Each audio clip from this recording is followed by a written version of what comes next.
next guest is Melissa Wright. Melissa is a passionate educator driven to help schools create a place where students belong and everyone feels like they matter. By sharing ideas that work in her school, she helps educators and students see they can improve their culture and climate. She is known for her desire to see students succeed and to help them find their inner leader. Melissa is the current president of the New Brunswick Student Leadership Association and a co-chair of the 2022 Canadian Student Leadership Conference. She is also a mathematics teacher at Kennebecasis. I know I was going to butcher that. Valley High School in Kennebecasis, New Brunswick, Canada, and is a Jostens Renaissance co-advisor at her school. Melissa shares her knowledge and experiences with students and educators alike. She currently speaks to educators and students about proven ideas that help school culture and climate and how to implement Jostens Renaissance schools. Welcome to the podcast, Melissa. Thanks so much for having me, Dana. It's a pleasure to be here. Well, tell me about a time when you were in the trenches and managed to crawl out. Well, actually, we're going to go back to my very first year of teaching for this one. In my first year of teaching, I was hired mostly to teach math because that's my major. And then, of course, can you teach this one class of science? Sure, no problem. But one of the math courses that I did have was called 10 Applied Math. So basically, it was a math class for struggling students, and they really struggled. So not only struggled in the classroom, but outside of the classroom as well. So at that time, I believe there was 32 kids in the class, and 17 of them had probation officers. So as a first year teacher, that was very difficult. I had a fist fight break out one day in the classroom, and in those days we used to have fake walls between the rooms, and they actually fell into the wall and it fell into the next classroom. There was also a day that a student thought it would be exciting and fun to light his jeans on fire by spraying Axe deodorant spray on it and then lighting them on fire. So that first year was really, really tough for me. And at one point in the year, my department head said to me, is teaching what you really want to do? And that kind of, with everything that was going on, it kind of just like took the wind right out of me. And I thought for a second, wow, like it really made me reflect, but I had to step back and think, wow, yes, this might be a difficult class. As my department head said, it's baptism by fire, quite literally. But it made me realize, okay, this is difficult, but I can't let that show to the kids. Like, was she seeing that I was letting that show to the kids and getting to me, even in my other classes, right? So I kind of had to pick myself up and dust myself and say, wait, what can I do to make a difference in these kids' lives, no matter what their background is? So for me, it was really taking that moment and stepping back to say, wow, is this really what I want to do? And if it is, how am I going to turn this around to make an impact on every single kid that I encounter? Yeah, and that really sounds like, a baptism by fire as a first year teacher to have those struggles. But like you said, just finding out how you can make the difference, looking beyond those stressful situations and, be able to continue in education, because I think that type of experience would have driven a lot of teachers out of the classroom. Yeah, especially as a first year teacher, right? Because you're not only, getting your footing with curriculum, because some of the courses you've never taught before, but also, trying to find your place in the school and the things that you're passionate about. So to have that thrown on top of you as well really makes you step back and reflect and think, okay, what am I going to do? How am I going to make this as best as it can be and make a difference and impact? Yeah. So on your website, you list a variety of different professional development topics that you offer. Tell me a little bit about some of those offerings, and if you have any speaking engagements coming up this summer, or anything that maybe you're interested in offering to people who are looking for training. Yeah, so a lot of my offerings are around school culture and climate.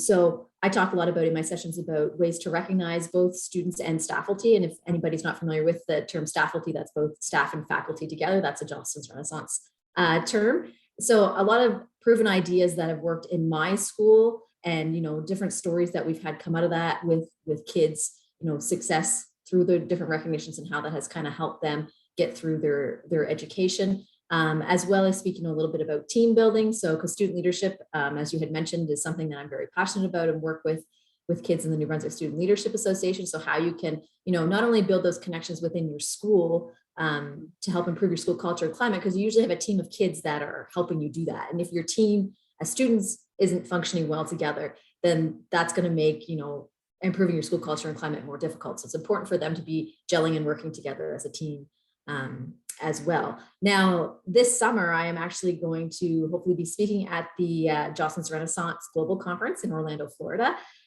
So I have 2 proposals in for that. One is on fundraising, so different ideas you can do, because some of this stuff that we do in our schools does take money. So you need to find ways to fund that somehow. And then also have a proposal in to talk about, still on the Renaissance Conference, but how to work with your Jostens rep on it to make it as positive and as impactful as possible in your building. So kind of a little bit different side of what is compared to being on my website, but I'm always looking to help schools that are looking to take that first step into getting started with their improving their school culture and climate, or if you're even looking for fresh ideas. A lot of times I'll go in before school starts and speak to staffs that are wanting to make a change for the upcoming school year, to give them some ideas to how to kick things off to have one of their best school years yet. Yeah, and it's always great to use that experience from having worked in a school that's been using Jostens Renaissance for so long. So tell me a little bit about how Jostens Renaissance came about at your school. You said you were in your 2nd year of teaching, and how you helped grow the program at your school. Well, it actually all goes back to my teaching internship. So I did one of my internships at the high school that I attended as a student. And when I went there as a student, they didn't have Renaissance. So I was lucky enough that they had just started it within a year or 2 before I was there. And my student council advisor from high school was still a teacher there. And she said, I think you would really love this. I wish we had this when you were a student here. So I saw it in action for a few months there, and I thought, wow, this is amazing. I'd really, wherever I end up, I hope they either have it or I'd love to bring it to our school. So the school that I attended as a student was grade 7 to 12, 700 kids. So not a huge school, but the job that I got hired at Kennebecasis Valley High School, it's 9 to 12, 1,100 kids. So it was much bigger than I had ever been used to. So, being a first year teacher going to a new building, you're kind of like, okay, just want to take baby steps and not, make too many ripples. But in the spring of that year of my first year teaching, my principal sent out an email and said, hey, listen, here's an opportunity to attend a workshop about this. Is anyone interested? So of course I jumped right on board and was like, yes, 100%, I want to go. So myself and another staff member from our school went. We took some students with us for the day. And then we made a plan of how we were going to kick things off for the 2nd year. So we had a big school-wide assembly, which we did some recognition for student attendance, because we were just starting off, baby steps, like I had said, to try to get people on board. And the thing we found too was that our school has a very established, student council, and to make that shift sometimes takes a bit of time.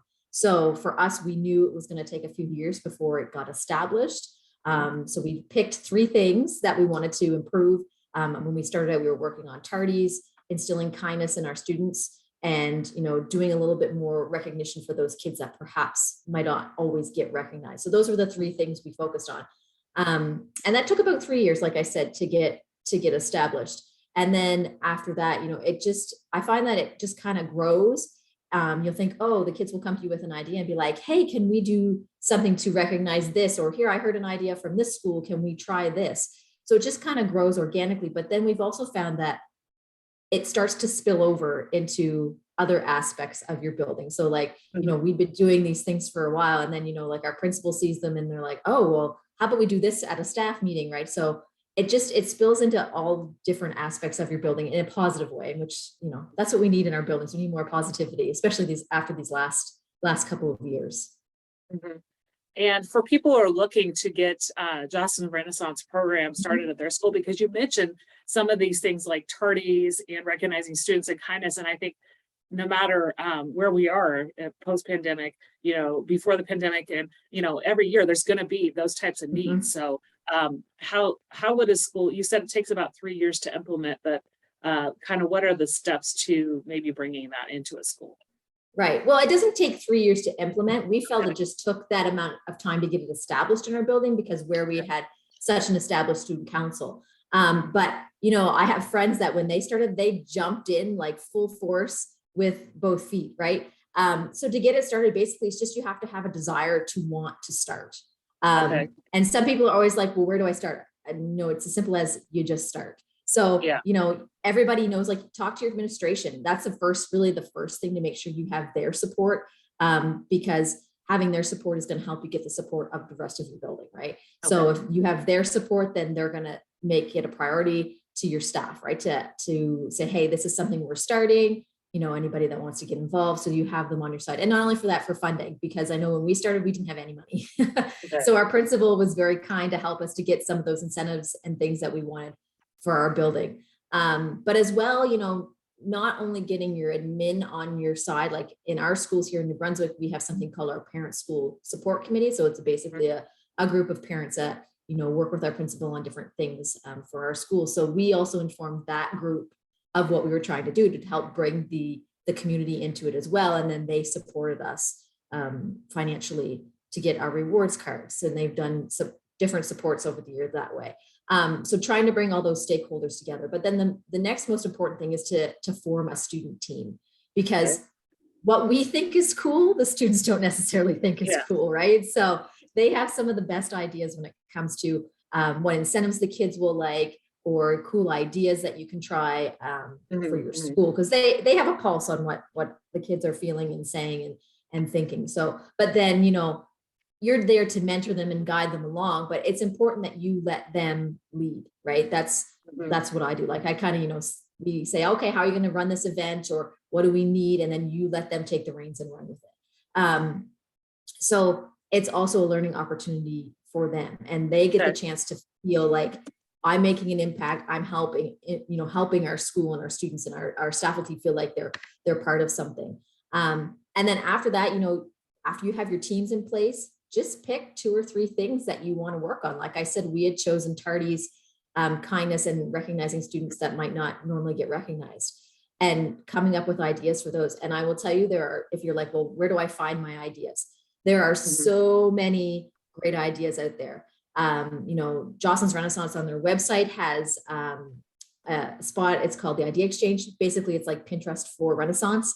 And just go in there and you type student recognition, and they have a whole list of ideas that come up, and it's complete, like, step by step how to do different ideas. And like, what Renaissance looks like at my school is going to be completely different than what it looks like at somebody else's school. That's the thing I love about it, is because it's customizable to exactly what your school values and what they need. So that's a really important piece too, is to figure out what is it that your school values, so you can tailor it to exactly what your school needs. Okay. Yeah. It sounds like, it's just kind of reaching out and identifying those areas of need. Yeah. And researching, and maybe bring in some trainers. Sometimes there's usually somebody that comes in at the beginning to kind of talk about how is it implemented at their school. You can, like, different schools have done that. I've done that for schools. I actually was in a school in my area in August and did that for their staff. So, Dr. Phil Campbell from Jostens Renaissance team, he's a really great resource, but there is all across North America, there's a wonderful network of educators. We also have, they've just developed in the Jostens Renaissance team, I should say, we have some Renaissance champions that are representing different areas throughout the US and Canada, so that they can be a resource for those people that are looking to get started, or even just to connect if you're already a school that has a program. Okay. Yeah, I'll definitely add those resources in the show notes. Talk to me a little bit about your involvement in student leadership, how you became connected to the New Brunswick Student Leadership Association. And you told me in the pre-chat you have been president for that association since 2014. So that's quite a while. Yeah. So how it actually came about, it's kind of funny, because when I was a student, I actually attended that conference, New Brunswick Student Leadership Conference. And then I went, our student council had not been attending the conference for quite a few years. And one of the executive members, who was also my student council advisor, sent me a message one year and said, listen, your student council isn't coming. When we'd love to have your school back, why don't you bring your Renaissance team, because they're leaders as well. So I said, perfect. So we went, and we've been going ever since. And in that first year of the conference, the position of vice president was available for anybody that was there that wanted to run for the position. So she convinced me to run. So I applied and was selected for that position.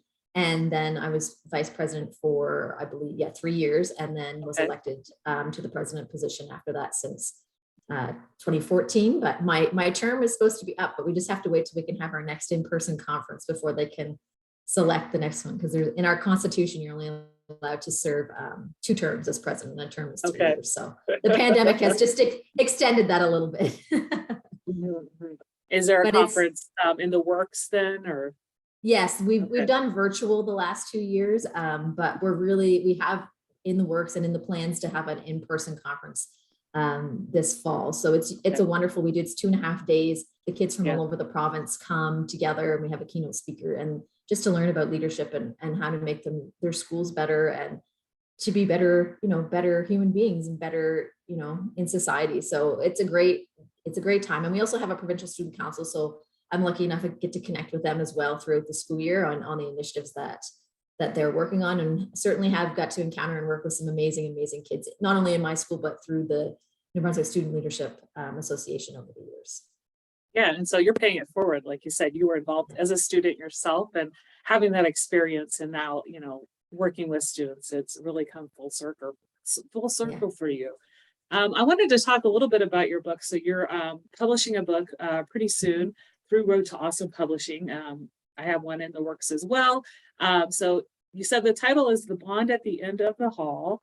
Talk to me a little bit about why that title is such, and what the book focuses on. Well, the book title actually came from an experience that I had with a former colleague. So in our school, like pretty much all of the math classrooms are in the same hallway. And there was a colleague that I was working with fairly closely throughout the year. However, whenever I would pass this person in the hallway, they would say hello, and I would say hello to them, call them by name, but they would never actually call me by name. And one day they were talking to someone else, and my classroom, I should preface this, is at the very end of the hallway. Was talking to someone else and referred to me as the blonde at the end of the hall. Yeah. And they're like, "Do you mean Melissa?" And they're like, "Oh yeah, I guess that's the blonde at the end of the hall, right?" So that's where the title of the book came from. And then it talks a little bit about the positive relationship that leads to improved school culture and climate. So do you talk about your experience with Jostens and kind of working with the kids, and what also are some of the challenges you might have faced in the writing process, and maybe how long you've been having this book in the works? Right. So the book does talk about a lot of it's my journey through education. So starting with that first year with that difficult class that I had, and trying to find my place as a teacher in the building, right? And how, like, I brought Jostens Renaissance to the school, and some of the different ideas that we've worked through, and the leadership experiences that I've had. But there's also a chapter in there on my mom, because she's been she was a big inspiration to me throughout my life, of course, and obviously one of my very first earliest teachers. But I don't think I realized how much she was teaching me at the time about school culture and climate, but through our family, you know what I mean? So, and about how much to value those relationships that you have with people, and the experience that you give them when they walk into your house or your classroom, whatever it may be, and how to make them feel welcome. So she was a huge part of my journey. And like I said, there is a chapter in there on her, and the book is going to be dedicated to her and the rest of my family as well. So, but it's been a process. I actually started writing this in March of 2020 when the world shut down, and submitted it earlier this year. So just waiting now for the editing process to start, and we're hoping for a summer release for the book. Okay, exciting. And people can go to the Road to Awesome website. I'll link that to get more information, and also to be in touch when that is coming out. And I also talked to you in the pre-chat about something that you teach now that you've helped develop the curriculum for, that's usually in some high schools, but not always offered. So tell me about your journey to teaching dance and creating that curriculum. Yeah, so I've been dancing since I was 3. Something my mom put me in when I was 3 years old, tap dance. And my first recital, me and my cousin actually got into like a fight on the stage. We were shoving each other. It's quite hilarious.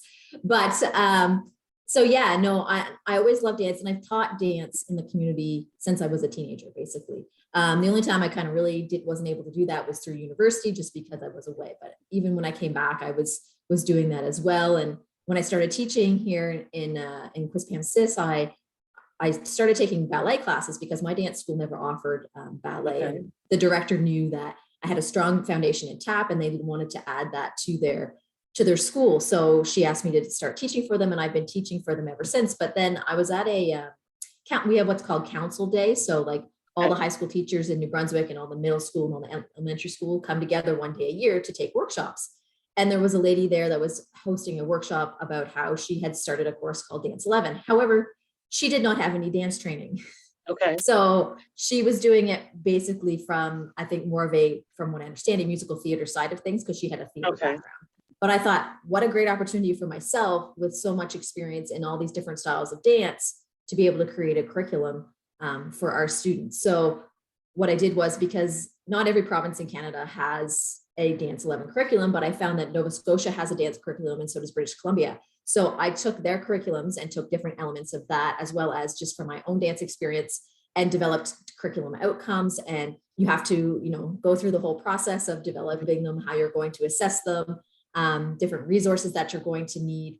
And then you submit that to the Department of Education here in New Brunswick for approval. And it has been approved. And I've been running the course at KVHS since 2011, since the fall of 2011. So it's a very popular course. The kids absolutely have a ball. Many of them come to me without any dance experience, and that's 100% fine. Like back in the fall of 2018, I had, football players, soccer players, basketball players, even in the class that didn't have any dance experience at all. And they had so much fun. But it's great too, because, there's an opportunity as well for, because I don't do every single style of dance there is out there. And I'm okay with that, because that's an opportunity for me to be able to bring in other people as guests to help teach. So for example, and I think I had mentioned this in our pre-chat, my vice principal at my school learned how to do the bachata, which is a Latin partner dance, in a previous relationship. So now he taught me, and I mean, we're very basic, but that's okay, because so are the kids. None of them have ever done this before, right? But luckily, like this year, we do have a girl from Mexico, so she's pretty good with it this year.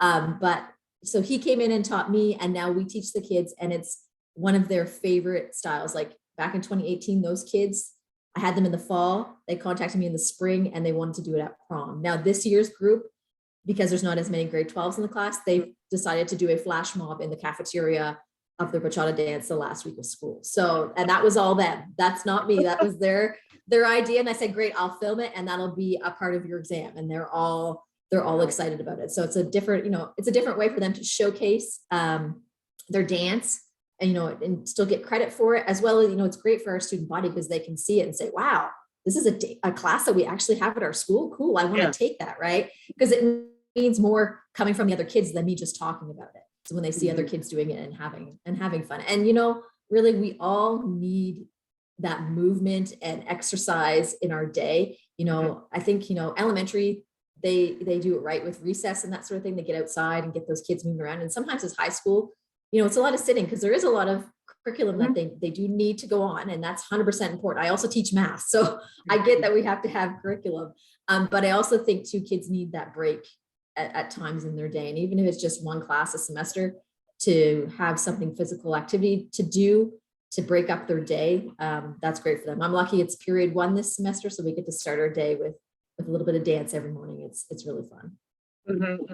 Yeah, and it definitely sounds like it would be popular, and I can imagine those football players and such, and and also doing that flash mob, and get the word out. So maybe recruiting new students for the next year. But yeah, like you said, high schoolers are definitely in need of something. If they're not taking a PE class, this can be used as a PE class, and get moving, right? And I think those types of classes, really help kids learn a little bit more about different types of dance, like you said, try things out. Maybe when they get married, they'll remember that particular dance, right? So they will have to take lessons. That's right. My vice principal always tells the boys, they're like, you don't realize how much you're going to value this bachata unit until you get older. Yeah. Well, we've talked a lot about your journey in education, work with Jostens Renaissance, your speaking, and the curriculum development of the dance course. Out of everything we talked about today on the podcast, what's one thing you'd like listeners to remember? I just want them to remember, never underestimate the impact that you're having.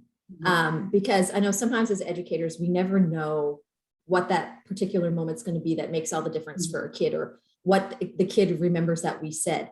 And I know a lot of times you don't hear about that impact that you've had, but, every once in a while you'll be lucky enough to have a kid come back and, tell you, oh, when you said this, or when you did this for me, it changed my trajectory, or it improved this in my life, or it made me think about something different.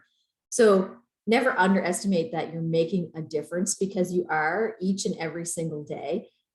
Like I said, you may never hear about it, but know that you are, and know that, especially these last 2 years, I know have not been easy. And I know the impact that educators have made has been amazing, the things that they've done for their kids to help them throughout, but that we've always done that. I think it's just been more in the forefront now. And unfortunately, it's a lot on teachers, and some of them have been struggling and not wanting to stay. And I understand, it's stressful, but never forget that. Never forget that impact. It's so, so important. And know that I appreciate everything that educators are doing, always have and always will, because I know that's why I became a teacher, for those educators that made a difference for me and had a positive impact on me. So never underestimate your impact. Yeah, that's so important. Like you said, especially for teachers who feel like they're not being recognized. I think, whether or not somebody at your school's recognizing you, or a parent or a student is, know that, what you're doing day to day is helping in the lives of children. Where can people find you online and connect with you? I'm on Twitter and Instagram, and my handle is just Wright. Wright is with a W, Wright Melissa _ on both of those social medias. I'm also on LinkedIn under Melissa Wright, or you can find me on Facebook at Melissa Sue Wright. Also check out my website, melissawright.ca. Great. I'll make sure to link those in the show notes. Well, thank you so much for being on the Out of the Trenches podcast today. It was a pleasure. Oh, thanks so much, Dana. It was great to be here with you.